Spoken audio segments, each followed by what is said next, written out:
kajian Islam. Maka dari dulu orang yang benar pun bisa masuk apa? Penjara. Jangan heran kalau sekarang seperti itu. Kisah para nabi ini pelajaran buat kita. Yang benar di penjara, yang salah, wah itu dia penggemar ternyata. Ikhwatal iman a'izzakumullah. Jadi kisah ini juga menggambarkan bagaimana kekuasaan itu berperan untuk menetapkan sebuah hukum. Kadang kebenaran hakiki itu dikalahkan sementara waktu, yaitu dengan kekuasaan, dengan power. Tapi hakikat kebenaran itu suatu saat akan terkuak. Falamma ra'a qamisahu qudda min duburin.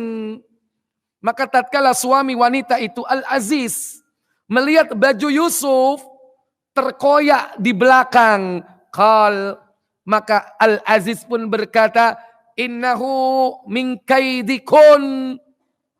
Kata Al-Aziz, sesungguhnya kejadian ini adalah tipu daya kamu, hai istriku. Inna kaidakunna azim, sesungguhnya tipu daya kamu adalah besar. Berarti terkuak enggak kebenaran. Tapi tetap kebenaran yang hakiki ini kalah dengan kekuasaan. Yusufu a'rid an hadha wastaghfiri li dhanbik innaki kunti minal khati'in. Hai Yusuf, berpalinglah dari ini. Dan kamu hai istriku, mohon ampunlah atas dosa dan kesalahanmu. Karena kamu sesungguhnya yang termasuk orang-orang yang berbuat salah. Kalau bahasa kita, sup. Udah ya, diem. Jangan ngomong-ngomong. Diem. Hai istriku, tobatlah kau.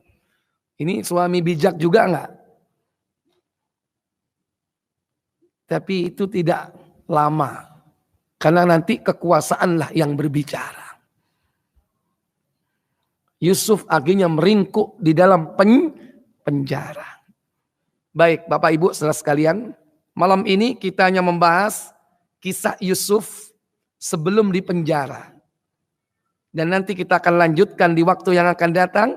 Kisah Yusuf ketika di penjara dan setelah keluar dari penjara dan kemudian nanti menjadi raja di Mesir sampai kemudian meninggal. Kalau diteruskan jam 10 nggak selesai. Ini kisah panjang ini ya kan. Kita ambil ayat per ayat untuk mengambil hikmah, mengambil pelajaran. Ya nanti kita kaitkan dengan hadis-hadis yang lain. Wallahu a'lam. Baik, sebelum saya tutup ada pertanyaan? Ya, silakan.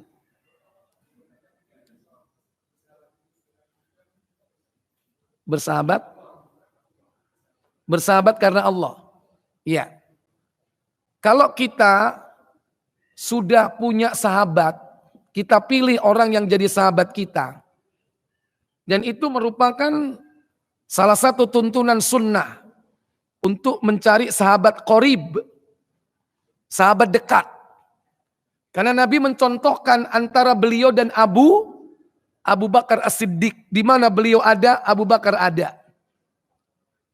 Karena orang yang paling dicintai dari kalangan sahabat, yaitu Abu Bakar. Kita juga begitu. Kalau kita sudah ketemu seorang sahabat atau kita sudah memilihnya, sampaikan kepadanya bahwa kau mencintainya. Kata Nabi SAW mengatakan, Ida ahabba ahadukum akhahu. Jika salah seorang di antara kalian mencintai saudaranya, falyati fi manzilihi. Datangi rumahnya. Falyukhbirhu. Kabarkan kepadanya. Annahu yuhibbuhu lillah. Kabarkan kepadanya bahwa kau mencintainya. Cinta karena Allah. Hadis riwayat Abu Dawud. Dan juga dalam kitab sunan yang lain. Datangi rumahnya. Mas, aku seneng loh sama kamu mas. Sampaikan. Kok ketawa? Orang yang hatinya bersih, ya kan, ada kontak hati, nggak mungkin dia su'dzon kepada temannya. Kamu hombreng ya? Nggak mungkin lah. Karena dia sudah apa? Sudah terjalin sebelumnya, yaitu keterkaitan hati. Sudah sering ketemu, sudah saling memberi hadiah. Dan gak ada indikasi melakukan hubungan berdasarkan syahwat. Kalau orang yang melakukan hubungan berdasarkan syahwat, ada nggak ciri-cirinya? Ada nggak? Ciri-cirinya ada. Pegang-pegang tertentu ya. Nah itu bahaya kalau itu. Ini tidak, nggak ada indikasi seperti itu. Kalau orang yang punya kecenderungan liwato, perilakunya kaum Nabi Lut, itu kelihatan dari perangainya. Kata-katanya, gayanya, simbol-simbolnya. Mereka punya simbol-simbol tertentu. Kalaupun antum nggak tahu, mesti gelagat hati nggak cocok. Ini. Jadi orang yang cinta karena Allah, kalau kita punya orang yang bisa menjadi sahabat, sampaikan, datangi rumahnya. Katakan bahwa dia mencintainya karena Allah. Mas, aku seneng loh sama kamu. Saya pengen kau jadikan sahabatku. Lo kenapa? Kau itu orangnya sabar mas. Dipukulin orang diem aja mas. Sampaikan kelebihannya, ya kan? Boleh sampaikan kelebihannya. Saya itu belum pernah ketemu orang sesabar Anda. Saya simpatik. Akhirnya bicara dari hati ke hati, ya. Saling sharing. Cocok. Saling menolong. Pertama dalam tahap kedua setelah ta'aruf, yaitu tafahum. Saling memahami. Baru ditingkatkan tingkat berikutnya, yaitu ta'awun. Saling tolong menolong. Kalau ada tolong menolong. Temannya nggak punya duit, dia apa? Minimal diutangi. Dengan lunak. Terserah kau bayar berapa. Ta'awun itu. Kalau nggak diberikan, ditolong. Apa kesulitannya? Ditingkatkan yang ketiga, yang keempat apa? Takaful. Apa takaful? Saling menanggung beban. Kalau temannya jihad fisabilillah, dia yang menanggung nafkah siapa? Keluarganya. Menanggung.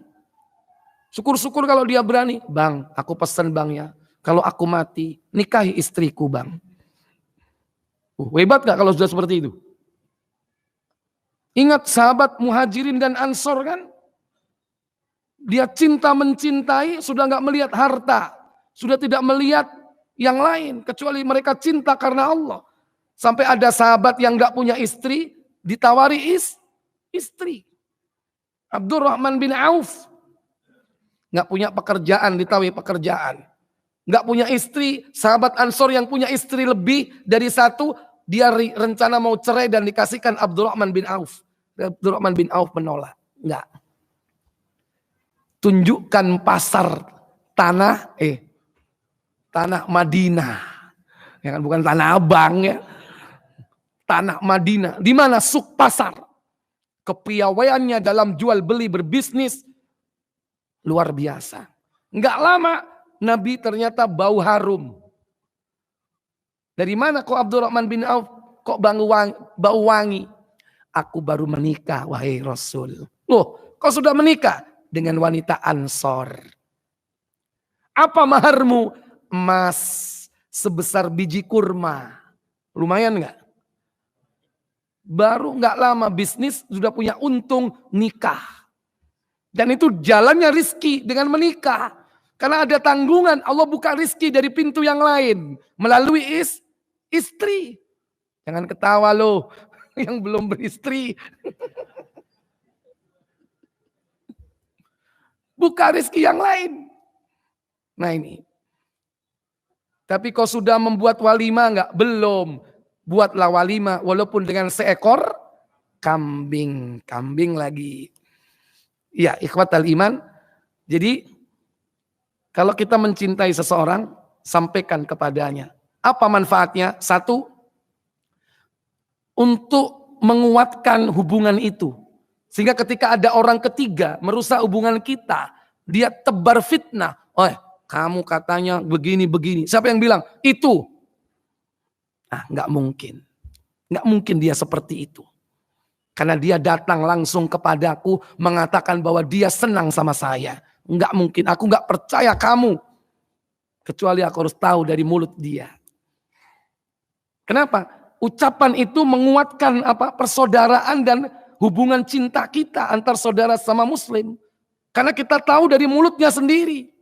Kadang orang itu menyenangi, mencintai, ya nggak ngomong, dirusak sama orang lain.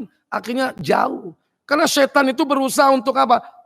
Memisahkan orang yang mencintai karena Allah. Jadi sampaikan, nggak apa-apa, Pak. Mulai sekarang cari, ya. Semoga nanti dikumpulkan bareng-bareng di akhirat. Dia kumpul karena Allah, dia berpisah karena Allah. Dua-duanya nanti akan dinaungi di padang mahsyar. Wallahu a'lam. Saya pikir cukup sampai di sini. Kita tutup dengan kafarat majelis. Subhanakallahumma wa bihamdik. Asyhadu an la ilaha illa anta. Astaghfiruka wa atubu ilaik. Wassalamualaikum warahmatullahi wabarakatuh.